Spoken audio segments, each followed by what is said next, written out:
এই জগতে যার মা নাই তার চাইতে জনমটুকু একটা মানুষ এই সমাজে নাই। মা হারানোর কষ্ট কাউরে বোঝাইতে পারি না, কেউ বোঝার চেষ্টাও করে না। মাগো, তুমি আমার আর খোকা করে ডাকতে পারো না। কতদিন তোমার ডাক আমি শুনতে পাইনি। আমিও বউ হয়ে গেছি গো মা, তোমার মা বলে ডাকতে পারি না।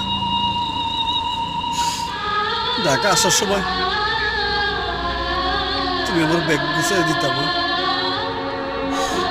ঢাকা থেকে যখন বাড়িতে যাইতাম দরজার সামনে দাঁড়ায় থাকতাম, আমার পোলাটা কখন আইব। এত বড় আফসোস কই রাখবো মা।